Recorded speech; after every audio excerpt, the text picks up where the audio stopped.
talking junk to Justin before the game? Like, 6 threes in the first quarter? Like, I think you must have said something to him to do that. Nah, he must have had a good nap. I mean, no, I didn't say nothing to him. I mean, I know he could shoot, but I wasn't worried, though. You know what I'm saying? He had a good game, but don't think they had enough firepower today. For you guys on the three-point line, I think they shot like 48% from three. And I was just talking about, like, if someone shoots 48% from three, you're probably not winning that game up. Why do you think you guys were able to pull that one out? Had a lot of points in the paint from a lot of different guys. I think Giannis attacking into the paint. Me just kind of playing with the dunker spot. Getting to the free throw line, I'm sure we had more free throws. So even though they had more threes, we probably had more of everything else. For you with Giannis, I mean, that's one of the more ridiculous games I think I've ever seen from him, like that I've covered, just with all of the dunks. What are you thinking as he's dunking everything? Honestly, I was like, he could have laid it in, but he was trying to make a statement, and I'm with that. Make a statement. He was gorilla dunking though, so I loved it. I love the energy. Jim Ozarski. Jrue. I don't know if you count like the last week or so as adverse situations. Like I don't know if you know, close games, that type of thing. But I guess where I'm going with that is earlier in the year when you guys talked about whether it be losing games or playing close games, it was about learning from it, being able to apply it later. As you're winning here late, and 8 of 9 or 8 of 11, something like that, as you get to the postseason, are you seeing that a little bit here, like in these some close games where you're playing these, you know, playoff teams who are fighting for something, you know what I mean, and yet getting their best shot, and you guys are still winning? Is there a correlation there, or is that still yet to come, and it's not quite the same thing, I guess, as that adversity you were thinking of earlier? I mean, I think we're in a groove. I think to be able to go into a groove at this point, and even when we have a loss like San Antonio, and then a back-to-back against Orlando, who's a young team and they play hard, and then a team like this again, like you said, who's fighting for their playoff positioning or even their playoff life. I feel like we're in a groove when it comes down to making plays at the end, if it's either defensively or offensively. I feel like Giannis had it going, or even me and Brook in the pick and roll tonight. I feel like we made some good plays to be able to kind of stun them. And then defensively, we got to do a little better without fouling or even giving up threes toward the end. But I think we're in a pretty good groove. You had mentioned, I don't know, it was maybe a week or so ago, whatever it was, with Brook, how you remembered what Brook was like coming into the league in terms of what he could do in the paint and the post. The way you guys run offense, what can that, like looking ahead, because you know there are only a couple of regular season games left, what kind of problem can that present, do you think, for teams when it's not just Giannis that's a factor in the post or the dunker, it's Brook that can do that thing that he did, 10 years ago or so? It was about 8 years. It's just funny because it was on the other day.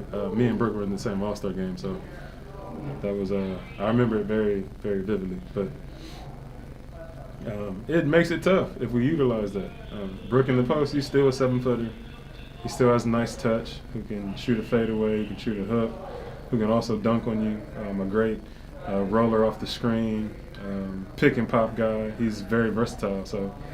I think it makes it tougher for teams when he doesn't just give somebody a steady thing of just popping back. When he rolls to the basket, it really puts pressure on the rim, and I feel like that's really where we're really good when we put pressure on people.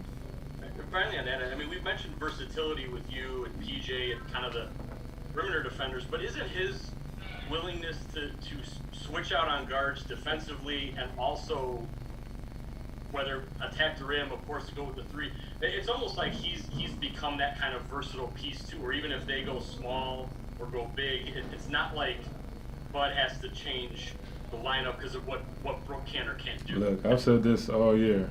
Brook is very underrated defensively. I've seen him switch out on guards and guard point guards and shooting guards. one-on-one and do a very good job. And then we see how he does protecting the paint. Not all of those tonight were goaltends, but I mean, just protecting the basket, he does a great job. He's a load down there. So to me, he's always been an underrated defender and kind of the anchor of this defense when it comes to protecting the paint. I know that when I get beat, I pretty much just have to try to go box out his man because Brook is gonna take care of, or even not even if he doesn't block it, he's gonna bother the guy coming to the rim. So Brook is really underrated defensively.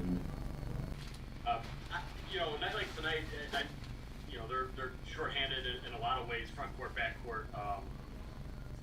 Did you kind of have a feeling going in at least that the paint was an area you guys could really exploit, or did it just sort of start that way and just keep going that way? Yeah, it definitely worked out that way for sure. It's kind of what they gave us, the way the game went, and so we continue to just hammer it. Bud was saying earlier too. He's like, since the All-Star break, I know you've sat here post games many times with us and talked about since that time your role in the paint and your scoring there. As you're hitting this playoff part, push here, how do you feel about it? I guess are you in a spot where as good as you felt offensively in a long time down there in terms of your overall game, whether it be the bounce, the three, what you're doing inside, kind of where are you at with your offensive game right now? I mean, I feel good with everything. It's just I think a continued progression throughout the whole season of getting used to having the dunker, getting used to these new positions, it's slightly different offense, everything like that. And then I do have to say that I told him I'd give him, if we had a good game, I'd give him some recognition. My guy Jet Lucas texted me last night and sent me this great Hans Zimmer Coachella set I didn't know existed from maybe 4 years ago. It was an incredible thing. Gave me great energy for today's game. It was like an hour long, and he went through a ton of his soundtracks. I didn't know it existed. It was amazing. His cellist was just going nuts at one point, and it was just definitely gave me good energy today. So I told Jet I'd give him that credit. So I followed through on that right now. That's pretty good. I don't know if I've heard of a basketball player said, Did you move to?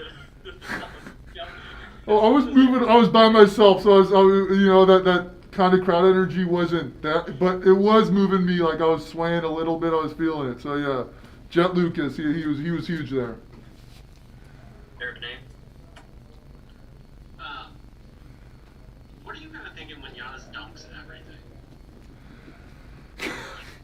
So the first one was amazing, and I know what he was talking about his mean mugs and everything, but when he does dunks like that and he's mean mugging, you're just blown away. And so the first one was absolutely ridiculous and just as impressive as could be. And then the second one, we were talking on the baseline, like Mommy was saying, I didn't even know he was going to dunk that one. He went up like he was just going to finish strong with the layup. I don't know where the camera is, and then he just turned that thing over and crammed that thing. It was just unbelievable. It was back to back. And so, he had a number of them tonight where he was just so physically dominant. And, it was just Giannis doing his normal thing. But, man, that's when you guys talk about just taking advantage of the paint and what we're capable of. We're capable of being great in so many ways offensively. And to see Giannis and other guys punish the paint like that tonight, it was great to see. Is there any level of jealousy? Man, I could do that. I did. Who did I told someone? I told Jordan. I was like, man, I'm barely getting the ball in when I go up, and then Giannis comes back right after that and just throws down two nasty dunks. I'm like, obviously I'm happy for the team, but I'm like, man, I need to get a little bit of that athleticism. I guess I need to get on that Giannis program. That's what it is. Yeah, I guess it's more sleep or pizza or chicken. All that stuff he was talking about, exactly. I need to get on that. Yeah, you should have been taking nothing. I might have to kidnap Liam for a day or two. Maybe that's it. That's a real thought. Defensively, I know that's how you guys like to win, right? You want to win being a great defensive team. and I think it's like 133, 134, 146, 133. We've seen teams put up some points on you. What do you kind of feel like is, and I don't even want to say that it's wrong because you're winning a number of these games, but just for you, kind of, what are you seeing on the defense end right now? I think teams have been coming out and shooting the ball pretty well. They've been getting a lot of different looks. Like I was talking a bit on the bench, at the end of the first quarter. Like they came out shooting the ball so well. I think they had like 43 points or something like that at the end of the first quarter. Sabonis made a lot of great plays, backdoor cuts, stuff like that, finding guys, and they shot the ball incredibly. Like I looked, and then Holiday was having himself a shooting night. Like Jrue's brother was unbelievable. And the rest of he had 18 points at the first quarter. The rest of the team had like 20. So, I thought we were doing a good job. We had the right mindset, and he hit some tough shots. And then from there, we definitely tightened up, though. I think we've been very good this year. And it's kind of been, I guess you could say, like, these games defensively have kind of been a microcosm of the way the whole season has gone, where we've been learning a lot as the season goes on. I think the same thing kind of happens each game. It's definitely different than the last 2 years. We've talked about how it's been different the last 2 years. We're kind of figuring things out and learning as the game progresses and goes on and making those adjustments. They shot 48% from three tonight. They hit 21 of them. You're not going to win most nights like that. Like, what does it kind of say about the team that you guys didn't freak out when they have 39 or 40 or whatever it was in the first quarter, and you just handled it? We're like, okay, let's stick around and then let's take care of it. Yeah, we absolutely have that confidence. We were still frustrated at ourselves, but we never get too high or low. It's really good. We just try to continue to go out there and play our basketball, and obviously respect what the other team does, know our assignments, but at the same time focus on us.